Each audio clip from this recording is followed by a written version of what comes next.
This is just a warning to say that this episode features spoilers, mild language, and lots of talk about dinosaurs.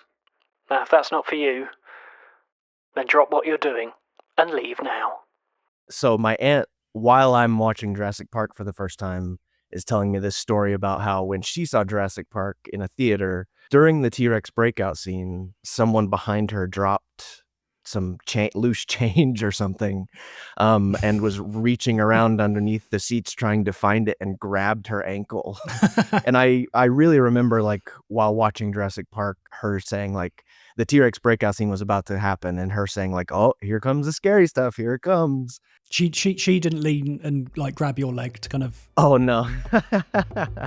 Thank goodness, no.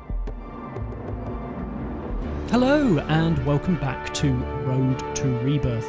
I'm Roland Squire. Each week in the lead up to Jurassic World Rebirth, I am sitting down with a guest to discuss an entry or aspect of the Jurassic franchise. And today I'm talking about Steven Spielberg's sequel, The Lost World: Jurassic Park. By 1997, Steven Spielberg had spent the best part of 30 years directing back-to-back classics. In 1993, he had released Jurassic Park, which ushered in the digital effect revolution that happened in cinema, and also released the deeply personal Schindler's List. He had been recognised at the Academy Awards and won a whole host of Oscars for both films. After that, he did something surprising. He took time off directing. Instead, he went and set up a new production company called DreamWorks. But there was something he couldn't get off his mind, and that was returning to the world of the dinosaurs. As I talked about last week, author Michael Crichton was reluctant to write a sequel to Jurassic Park. However, fans, Spielberg, and Jurassic Park screenwriter David Koepp managed to persuade him. They all worked on ideas together and decided that Ian Malcolm would return, and it would be set on a brand new island filled with dinosaurs, Isla Sorna, and would be called The Lost World. Now for Crichton, his inspiration would come from Arthur Conan Doyle's The Lost World, and if you want to hear more about that, please listen to last week's episode. But for Spielberg, his love for Howard Hawks would be his reference point. Watching Hawks' 1962 African adventure film Hatari, starring John Wayne as a great white hunter capturing animals for zoos and circuses, the references are writ large. The Lost World reimagines that film, but instead of wildebeests and rhinos, it's dinosaurs. And actually, those scenes of them racing after giraffes are really thrilling and incredibly well filmed, if a little difficult to watch 60 years later. In The Lost World, Spielberg takes John Wayne's Sean Mercer, but turns him into an anti-hero, in the form of Roland Tembo, played by Pete Postlethwaite. Now, production started in September 1996, and like most Steven Spielberg films, wrapped ahead of schedule in December the same year. To help me unpack a bit more about the film and its place within the series, I chatted with composer and musician Caleb Burnett and started by asking him how he became a Jurassic fan. My first memory of seeing Jurassic Park was on, one of those big old TVs with a VCR in the front of it. And it was actually on cable TV the first time I saw it. I remember being with my aunt, and she told, during my first time seeing Jurassic Park, my aunt was telling me about stories of when she saw it in the theater, because I'm too young to have seen it in the theater, unfortunately. So my aunt, while I'm watching Jurassic Park for the first time, is telling me this story about how when she saw Jurassic Park in a theater, during the T-Rex breakout scene, someone behind her dropped some loose change or something, and was reaching around underneath the seats trying to find it and grabbed her ankle during the T-Rex breakout scene. And I really remember, while watching Jurassic Park as a young kid at this time, her saying, the T-Rex breakout scene was about to happen, and her saying, "Oh, here comes the scary stuff, here it comes." And so I've just loved Jurassic. She didn't lean and grab your leg. Oh, no. Simpson. Thank Thank goodness, thank goodness. No, but like I fell in love with it. I remember immediately afterwards going to a computer and going to Google and typing in Jurassic Park sequels, like to see if there Ah. were any that existed. Because at the time I just didn't know, and at the time 2 of them popped up, because that's how young I am, I guess. But yeah, so and I've just been a fan since then, honestly, and when the Jurassic World trilogy came out and just kinda, like, started things back up again and, got everybody back into it, and definitely, I'm one of those people, got me back into it after, like, sort of being a casual fan for Yeah. a little while because there was nothing Mhm. happening. Yeah, the Um, wilderness years, yeah. yeah, and now here we are. So, yeah. Yeah. Are you excited for Rebirth? Yeah, I really am. Nice. And the biggest point of that for me is David Koepp. It's Mhm. kinda been that since the beginning. I I have a big admiration for David Koepp. I love his writing. I know some people are gonna say, he hasn't everything he's written hasn't been perfect, but, I think he's an excellent writer, and, Mm. I think the screenplays and some of the dialogue and the scenes and moments in those first 2 Yeah. Jurassic films are Yeah. just phenomenal, to be quite honest, and so Yeah. him coming back to Jurassic is just, like, how lucky are we? How fortunate I are know. we, It's after all this it's time? incredible that he is. This is the reason why he's coming back. A 7th film in a franchise Yeah. to get him to come back in. I think, yeah, that is definitely for me. It's an interesting move. Yeah. So today we're going to try and tackle Yeah. Steven Spielberg's sequel to Jurassic Park: The Lost World, which was released in 1997. And I was wondering whether you could kick us off with a synopsis for it. Yes, I can. 4 years after the disaster at Jurassic Park, John Hammond has lost control of InGen, because some of the board has come in and taken over after an incident on Site B, a British family on a yacht cruise. John Hammond recruits experts in many fields, including Sarah Harding and Ian Malcolm, who is returning from that first Jurassic story to head to Site B and complete a extensive photo record of these dinosaurs and animals to gain public opinion back for InGen, so that the people who have taken InGen from John Hammond don't stripline this island and try to start another theme park and do things that these animals don't deserve. So and that the two so the team that John Hammond recruits heads to Site B, Isla Sorna, and an InGen-led team heads to Site B, Isla Sorna, but they don't have knowledge of each other. When they get to Site B, chaos ensues because of their different missions, and they end up being stuck there together and have to find a way to get off. And in the end, InGen manages to get a dinosaur back to the mainland against many folks' wishes. And chaos ensues there in San Diego, and Ian Malcolm and Sarah Harding have to play a part in sort of wrangling that dinosaur back into containment and getting it back to Site B. And that's kind of where The Lost World leaves us, is dinosaurs are back on Site B. So I hope that's sufficient. Amazing. Thank you very much for that. Yeah, no, that's really good. After you'd watched Jurassic Park, desperate to watch more, do you have any memories of watching The Lost World for the first time? Oh, yeah, for sure. So The Lost World was actually my favorite Jurassic movie for a long time. Like more than the original, more than the others. Just because as a kid, it was like there's a bunch more action, there's more dinosaurs, there's 2 T-Rexes instead of 1. And so like, and there's an interview with Spielberg somewhere on Special Features or something where he talks about like wanting there to be more carnage and action in The Lost World. And I remember seeing that as a kid on the Special Features and being like, yeah, like thinking that was awesome. So I don't know that I have a memory of like specifically watching The Lost World for the first time, but like it definitely like took over my fandom as a kid and as a teenager. So yeah, I saw it opening night. So there was oh wow, I don't know whether they still do this. So it was like special previews, like a couple of nights before, and at my local cinema, I was 9, and I begged my mum and dad to take me, and they took me. And I remember coming out and pretending to be a T-Rex, smashing my way through the town. And thinking about that today, I was like, that is absolutely what Spielberg wanted from the T-Rex moment in San Diego, is to kind of push all those kids out and, let them stomp around. And also another memory from Lost World is the PlayStation game. Oh, yeah. That original PlayStation.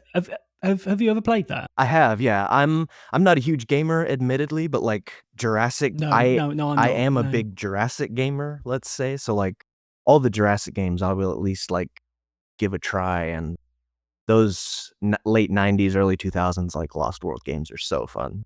They're great. It is one of the most frustrating games I think I've ever played. Like the gameplay of it is just awful, and it's got a good score. It's that's Michael Giacchino. Definitely what I was going to say is the music for those games is pretty iconic.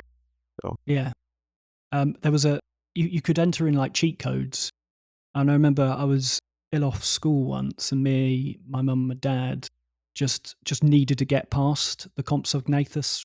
I think my mum said, I cannot listen to that music again. We've got to get to another level. That's great. The music is the motivator to beat the level. Yeah. That's perfect. She said, if I end up on that bloody rock again at the start, she's going to scream. Have you read the book for The Lost World? Yes. The last time I read it was last spring, actually. So, yeah. Do you think it's a good adaptation, this? I mean, I don't know if I would say good or bad. I think, there's a discussion to be had about like the adaptations of both Jurassic Park and The Lost World, because they're both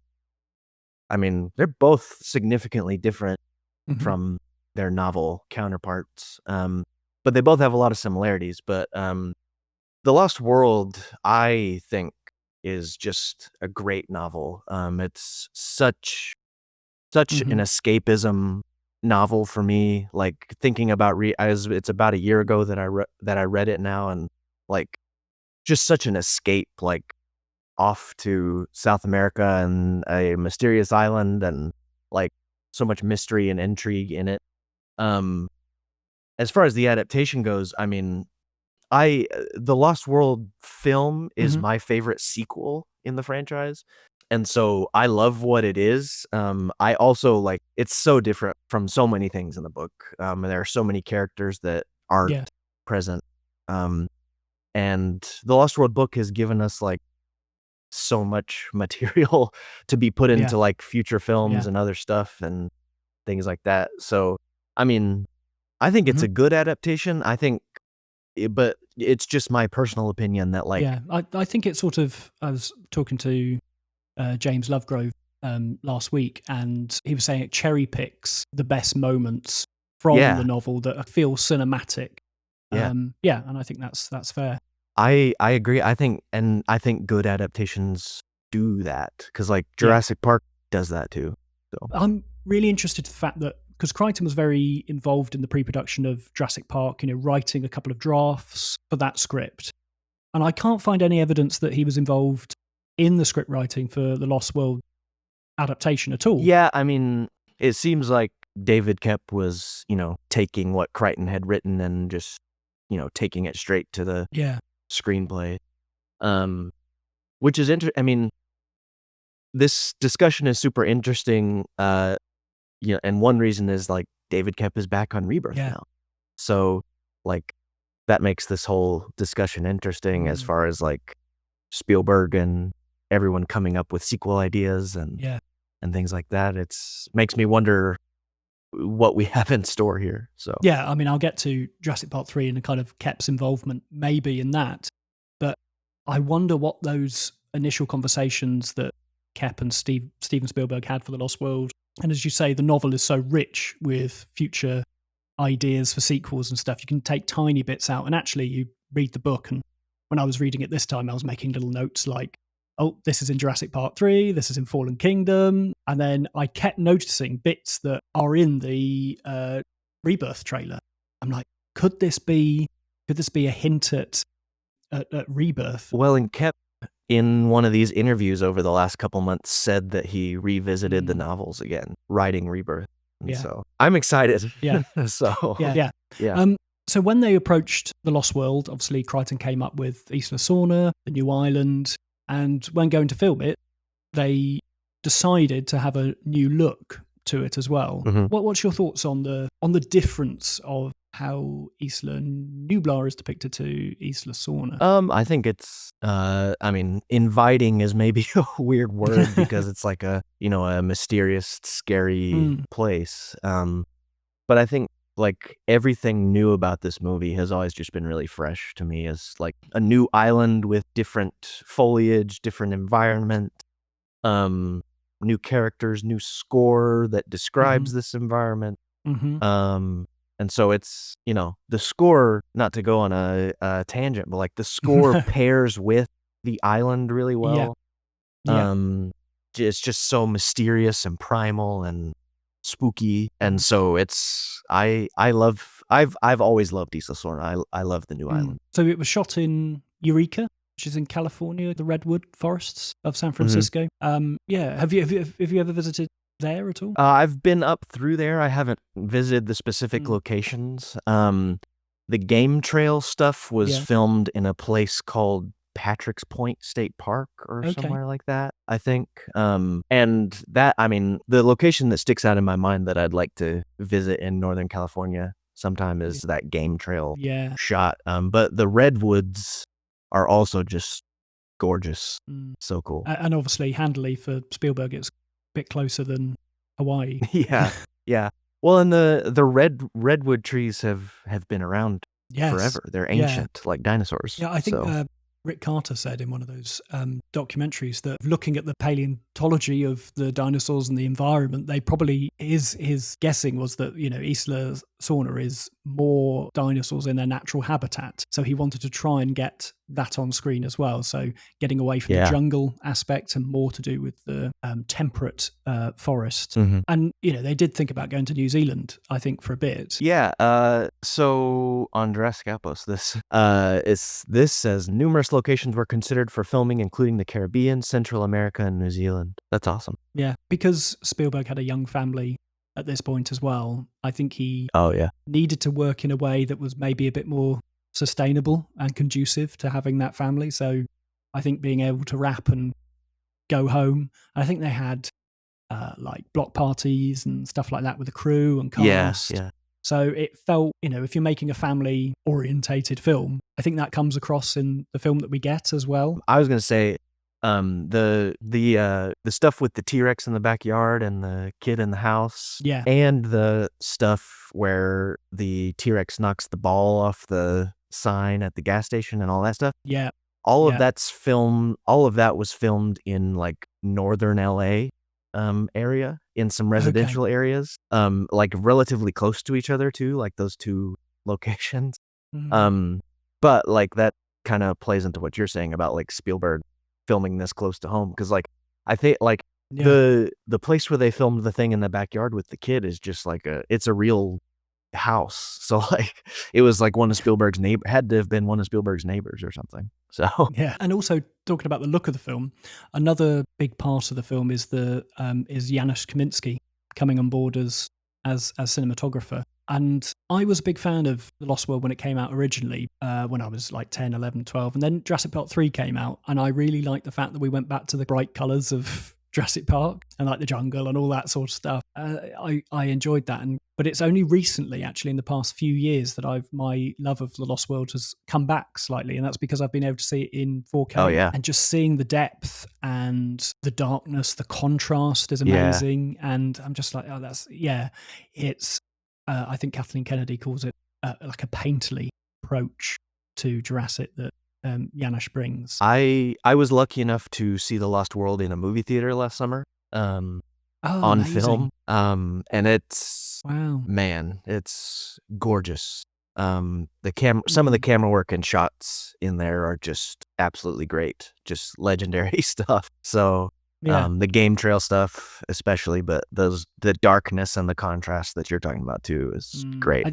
And Spielberg said that he wanted to do more with the camera for the Lost World because of the technology that he was working with in Jurassic Park. He had to almost like lock off the camera sometimes, and yet when he came back, he was just like, I'm not going to do that. So we're going to have to get I want to be able to move the camera. So these CG dinosaurs are going to have to move as well, and match what I'm doing. Yeah. Speaking about those game trail shots, there's just so much action, so many dinosaurs going on there. Yeah. And it the rigs and camera movements that were going on are just crazy. So it's awesome. And going through the legs of the Mamenchisaurus, stuff like that, it's great. Yeah. And it really is the opposite to where we see the Brachiosaurus in Jurassic Park. It is extra, to say the least. We see the Brachiosaurus from many feet away.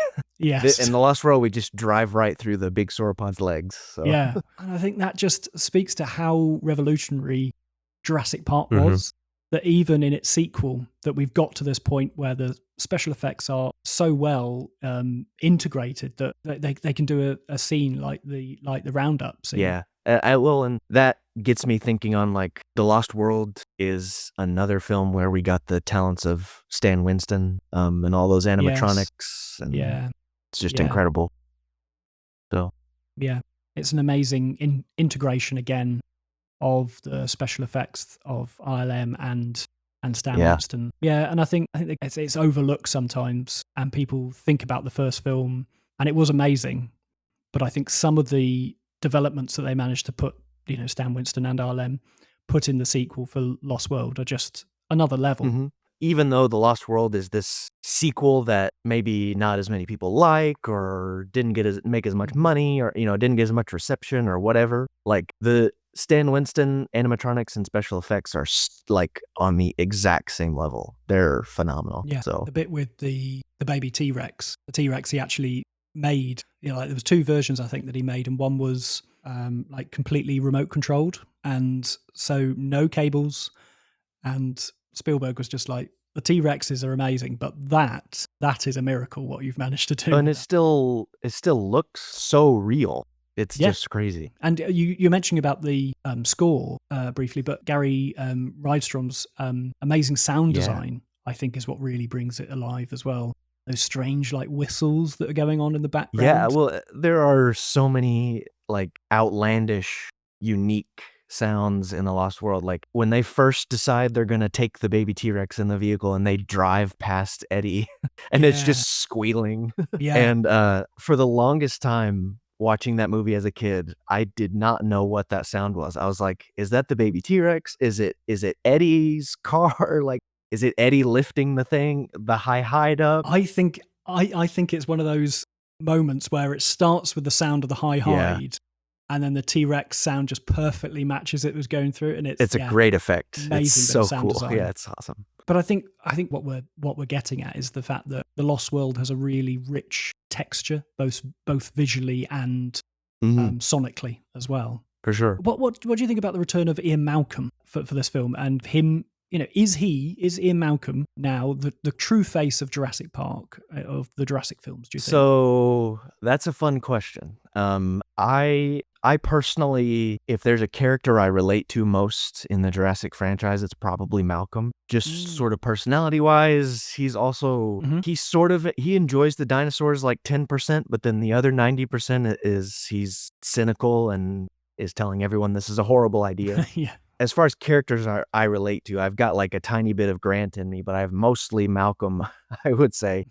I enjoy Malcolm returning. I enjoy him getting to be, basically the lead of a Jurassic movie. I have had this sort of discussion with other folks before. I don't know if I've ever had it on a podcast, but one in this age of movies that we live in, where there's so many sequels and spin-offs and reboots and remakes and all that stuff, and old characters are coming back or making cameos and doing all that stuff, you could kind of say that Jurassic did that a long time ago with The Lost World, because this isn't necessarily the sequel story that you would expect, and you have a returning character in Ian Malcolm who is not, you might not have expected to return and be the lead guy, and so that makes it fun for me. That makes it really that makes the story really unique. I think that's something that makes the Lost World awesome is, you have this character coming back who was traumatized in the last movie. And now he's kind of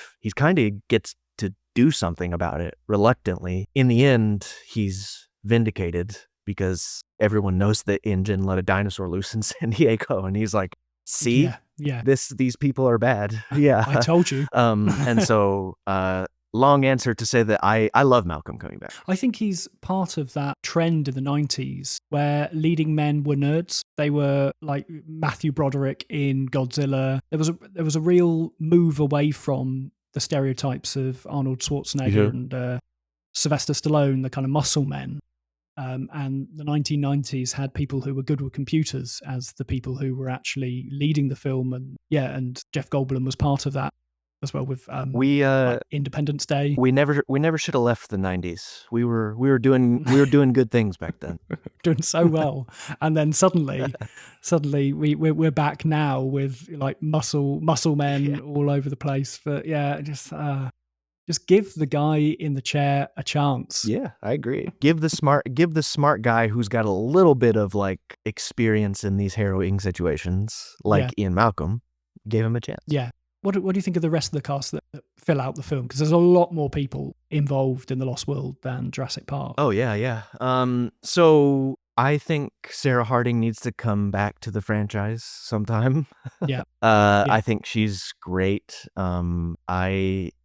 She might be number 2 female character in the franchise for me. She might be number 1. It's hard for me to put somebody above Ellie Sattler. But Sarah Harding is a badass. And the moments with the Raptors in the climax of the film, where she and especially when she like busts through the window and breaks out of the place before they get in the helicopter, like she's just fantastic. I'm probably missing someone, but like, haven't quite had a female character like that in a little while in the Jurassic franchise. And somebody who can match Malcolm.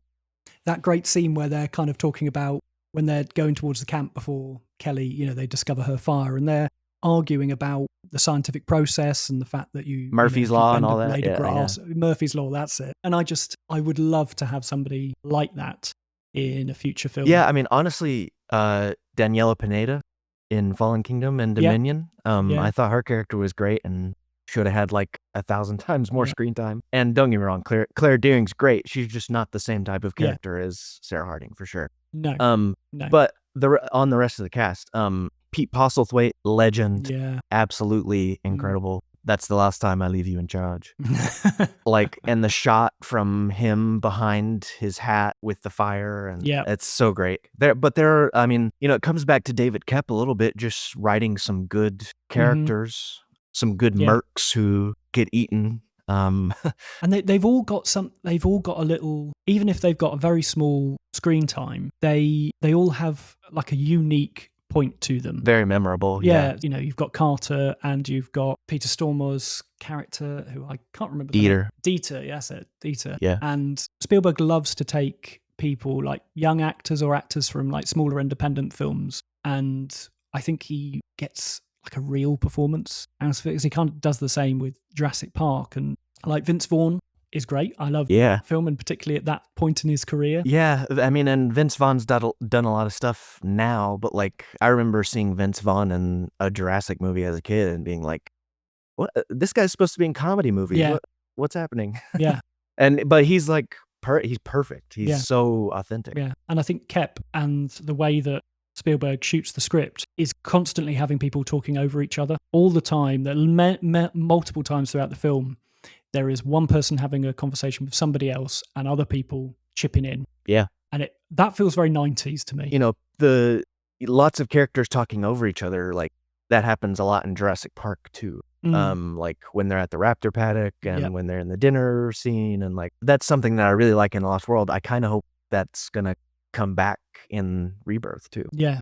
So. And I think I like the idea that Koepp talked to Spielberg and they took the book and they were like, this is a story about hunters versus gatherers. And immediately thought, there's conflict. he can pit these two people against each other, and he can have archetypes within there. So you've got Pete Postlethwaite, my namesake, Roland Tembo, as the Great White Hunter. When you were first messaging me about collaborating and being a part of this podcast, I was like, this guy's named Roland, and we're talking about Jurassic right now. Like, what is happening? I know. Yeah. And then we get Hammond's nephew, Ludlow, Arliss Howard. And I think that's, again, this is another Spielberg thing of taking family members and putting, because he's, the nephew of Hammond. And so therefore we've got conflict within the family, which Spielberg loves in his films. Yeah. And what I didn't realise until quite recently is the fact of his little hip flask that he's got. Oh, when they're on the island? Yeah. And he just slowly is getting steadily drunker as the film goes on. Well, I mean, not that surprising, I guess. No, but I really like that as his kind of, this is how he, like, if you look at everybody else within the cast and the characters, how they respond is to be resourceful and somewhat pull together and do things, but he just wants to get drunk and numb himself from the experience and detach himself. Yeah, and I also think deep down he's just terrified, honestly, and he's trying to numb that. Yeah, I love the fact that when he stands up and asks everybody to let's move on out, and nobody does. That moment, oh my gosh. Everybody up. Yeah. Yeah, great stuff. And then Nick Van Owen gets them to move. Yeah. And you've got Kelly, and Kelly in the book is not related to Malcolm at all. Yeah. She's just a student that somehow manages to work her way onto the trailer. Yeah, well, I mean, and there's another child character in the novel. Yeah. And his name is escaping me. It starts with an R. Arby. Yeah. Oh, yeah. It starts with the phonetic R. Yeah. Arby. Yeah, but they're both, like, in the novel, they're both really quite smart, quite resourceful. Arby, especially. And I think it works much better actually having her, again, another family conflict. Yeah, I like. Well, I mean, first of all, Vanessa Lee Chester is great. Like, such a fun performance, honestly. Like, but also it gives depth to Malcolm. Just about his what he's been up to and his family, and it gives him like a family member to be protective of and have love for, even though he's not always the best at it. The big moment that happens, and it happens at a similar time to the main road attack, is, of course, the trailer attack. Do you want to talk me through a little bit about your feelings about this moment? Jurassic Park and The Lost World, both, like you just said, like their most sort of impactful, suspenseful moments come like an hour-ish into the movie. Like the whole movie builds to this point. And that's definitely true in The Lost World. And then the scene starts without music, and then some music comes in that's fairly subtle as we're starting to build what's going on here, and you're realizing they have the child of a dinosaur that probably wants it back. But it's raining in classic Jurassic fashion.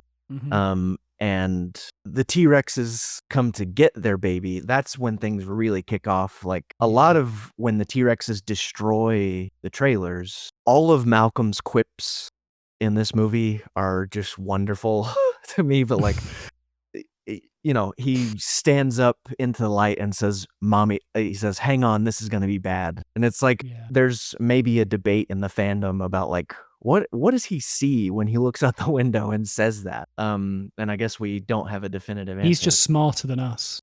Well, that's what it's telling us. He knows more than everybody else. Yeah, because like they have the encounter with the T-Rex parents before, and it's relatively calm. There's no music, and which makes it so suspenseful.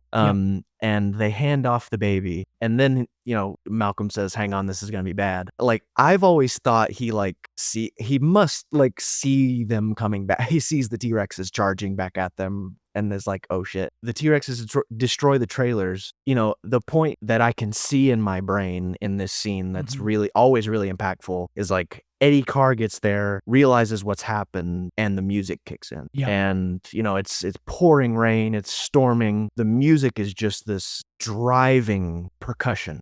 All sort like so many percussion instruments involved. And it's just relentless. And the brass and the woodwinds are coming in and punching too. As we're in this harrowing situation, I don't know how else to sum it up other than like, it's just an incredibly suspenseful scene. I've seen it 100 times, and I still watch it and I'm like, man, this is so intense. Like, and it's because of the cinematography and the music, and it's just very, very intense. And the plotting as well of actually how you do an action sequence. It's almost a bit of a lost art within the Jurassic World films, I think. You start in one location with the trailers, and then you end somewhere completely different. And it takes time, and the scene is allowed to breathe and get bigger and bigger and like more destructive. And there's moments where it'll quieten down again with when Sarah Harding is on the glass and it's all splintering around her fingers. And that feels like perfect Spielberg tension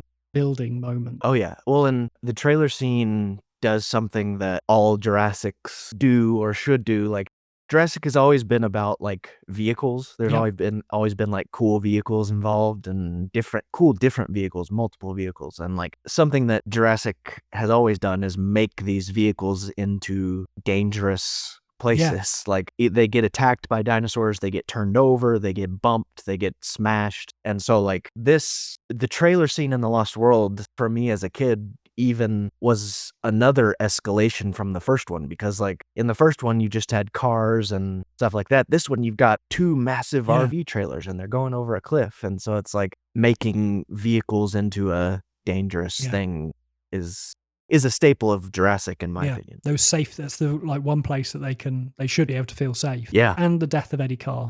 I cannot, even at the age of 38, I still can't really watch that scene without feeling just so much pain for Eddie. It's visceral. You can make a very easy argument that it's the most violent death in the franchise. And it's classic. Like, he's such a nice character. I don't know what his vice is to violence and technology, not good bedfellows. Yeah. His vice was being too good of a person. Yeah, they needed and I love the fact that, I mean, I hate the fact that he dies, but in that response, I love it because it's the safety gloves are off once Eddie Carr's gone and the trailers are gone. There is, you know, that nobody is going to come and save them. They're going to have to do it themselves. Yeah. What do you think of the inclusion of the Raptors in The Lost World? How do you think do you think they differ in their characterization than we get in the first film? Definitely, yeah. They're the raptors that have been left to fend for themselves, and they're much wilder. And the tiger raptors specifically, they're male, whereas the ones we saw primarily in Jurassic Park were female. And so, they're just vicious and aggressive, and that the cue and the score is called The Raptors Appear. My favorite track, I think, of it. Yeah, absolutely. For that scene at the end, near the end of the film, the climax of the Sorna section of the film, which I think, thanks in no small part to the music, but like, I think it's just a all-time suspenseful Jurassic scene, all-time suspenseful sci-fi scene, because the music is relentless and the raptors are relentless, and it's just great. Yeah. And we know more than the characters know, particularly in the long grass. It's always the best when a filmmaker can show you something before a character sees it, and we just sigh because we know we're like, oh, all hell is going to break loose in a minute. Yeah. The long grass. Yeah. I wonder if we're getting some more of that in Rebirth. Just a little nod. That's all I need. I just need some raptors and some long grass with some tails going across. Yeah, I mean, any vicious creature in some long grass would be fun. And as we're kind of talking about the score, how do you think it differs to Jurassic Park? Oh man, this is a chance to share my favorite Jurassic music fun fact, which is that John Williams, after he had written the score for Jurassic Park, hurt his back and was not able to conduct about 90+% of the recording sessions for Jurassic Park. Okay. They brought in a guy named Artie Kane, who is a composer and a conductor, to conduct those scores. So The Lost World was the first Jurassic score that John Williams conducted in its entirety. And I think absolutely nothing against Jurassic Park, because it's the best score ever.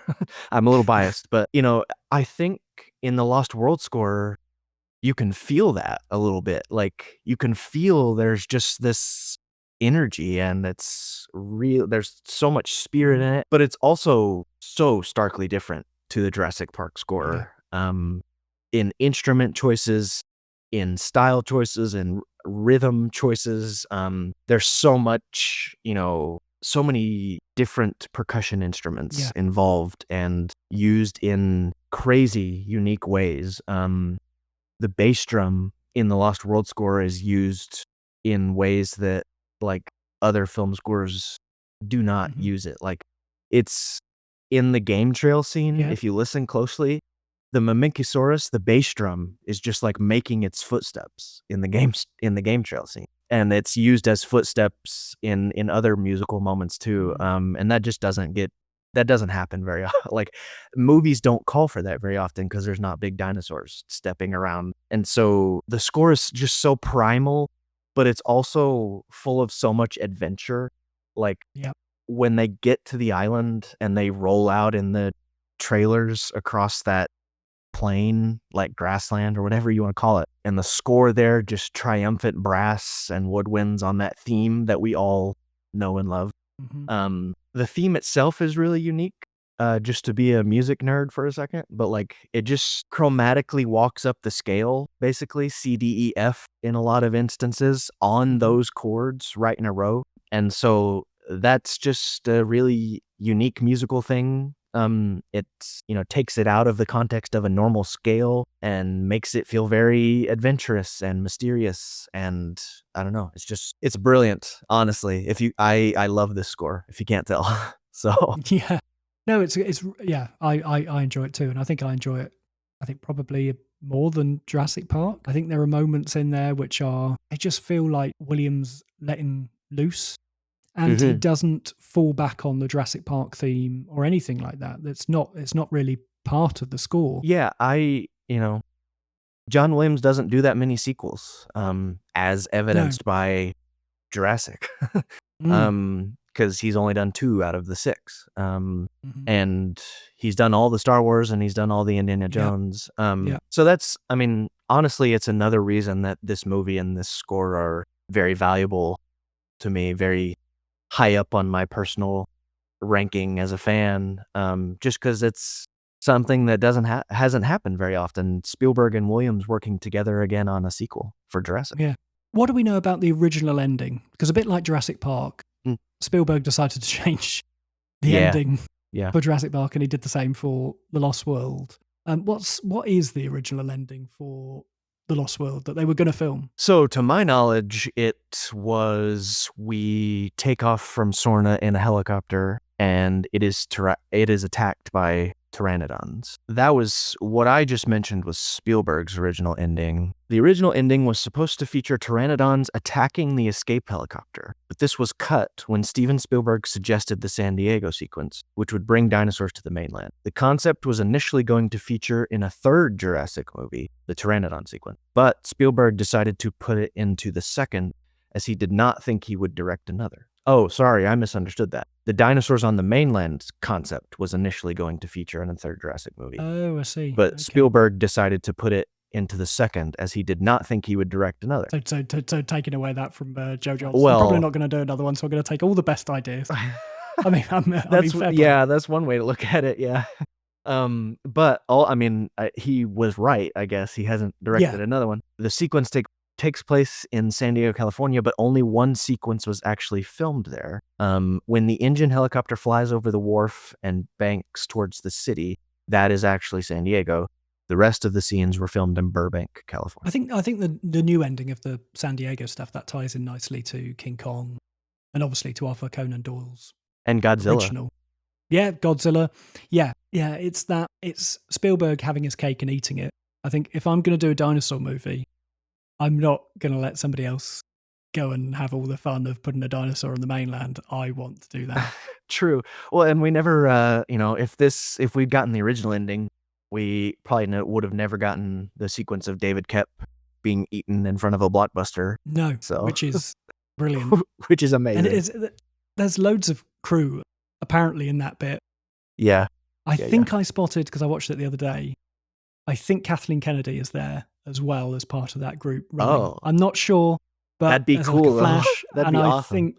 I think it's a load of crew that are running, and then David Koepp is the one that gets singled out and eaten. So Jack and Ryan and I, members of Outpost, we've been to the spot where they filmed all of this and where David Koepp got eaten, and Did you lay some flowers? I was about to say we scattered some Jurassic toys or I don't know.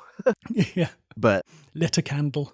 Yeah, it's a cool spot. It does not look the same. Right. And I also love when the bus goes into the Blockbuster. Yeah.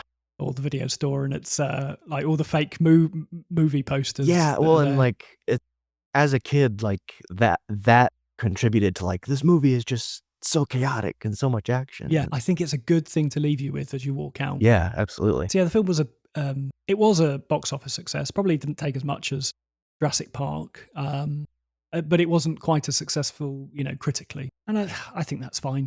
I think even Spielberg says that, it's not as good as Jurassic Park, but it's still a good time. And I think that's kind of all you need from a sequel. Do you think it's a good continuation of the Jurassic story? Yeah, definitely. To what I was saying earlier about it kind of being a spin-off film, like it just feels closely related to the first one, but it doesn't feel like a big blockbuster sequel type of a thing. Mm-hmm. So, and I think it adds so much lore to the franchise, obviously, and to the story. And yeah, we need to go back to Sorna. Yes.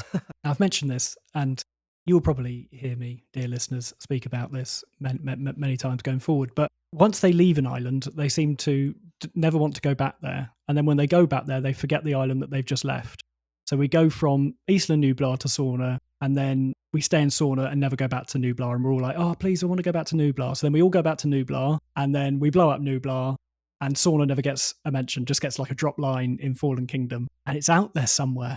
Now the thing is, let's go back to Sorna. Now I wonder if it's ever going to happen, but with David Koepp new involved. Island. Yeah, well, and like I wonder if if Sorna is ever going to come into play somehow, whether it's down the line somewhere or what. But yeah, maybe because he was instrumental in bringing Sorna to the screen. I'm interested to see whether it's going to feature at least in dialogue, maybe for this film. Yeah.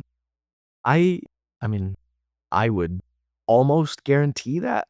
Mm-hmm. That sounds, I don't know, might sound forward or crazy, but I bet it gets mentioned. So yeah, wonderful. Well, just have you got any kind of closing thoughts about The Lost World, or anything that you'd like to kind of, maybe your favorite moment that you kind of rewind, maybe? Oh man, the score that's under the climax of the movie, the TRex in San Diego, is called Visitor in San Diego, and I've always loved that cue title because it's so simple, but it says so much. Because it's like this isn't like this isn't a tourist. No, this is a monster.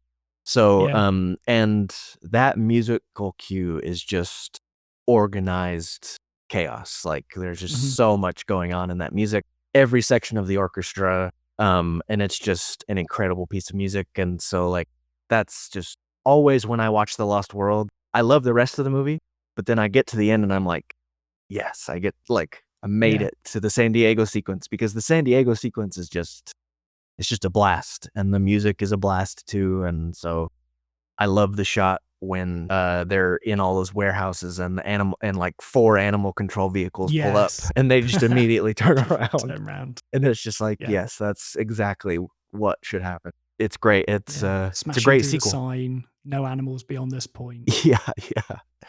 It's fantastic. And I love that we pan through that office where you see like kids and everything like that, and just another world going on as the T-Rex makes its way and then roars at the city. I love that kind of like little bits of extra life that we get in that shot. And that's where you have the kind of bomb, bomb, bomb, which feels bomb, bomb, bomb, bomb. Yeah, it's modern. It's modern, but it's like there's some classic like monster movie stuff in there, and it's Max really Steiner. great. Yeah, good shout out. Nice. Yeah. So yeah, I'd just like to say thank you so much for joining me today. It's been a real blast, and also thank you for creating my amazing theme music. I love it, and I've had some really nice feedback about it too. Oh, so well, thanks. Of course. Thank you for having me. Thank you for asking me to do that. That's something I can pretty much never say no to, is when someone says, hey, do you want to create music for my Jurassic thing? Yes, immediately. Yes, I do, because Jurassic is the best. And so thanks for letting me be part of this podcast. And yeah, I hope lots of people listen to this podcast because it's great. Thank you very much. Where can people find you online? So I'm at Caleb Composed on pretty much everything, including YouTube, where you can also find me just under my name, Caleb Burnett. I'm making music and unboxing toys and making vlogs over there. So yeah, at Caleb Composed. Yeah, and I look forward to listening to you on the In General podcast. Oh, well, yes. Which is great. I should definitely say that. Follow the Jurassic Outpost and listen to the In General podcast, where I am somewhat regularly on there, and my music is also on there. Amazing. Well, thank you again so much for joining me. My huge thanks to Caleb for that conversation. If you liked it, then can I please ask that you share it on social media using the hashtag #RoadToRebirthPod. You can also follow the show on Instagram at @RoadToRebirthPod. Next week, I'm chatting with Daniel Stephen of the amazing Stuck on Sorna podcast about 2001's Jurassic Park 3. But until then, I'll just say thank you very much for listening, and goodbye.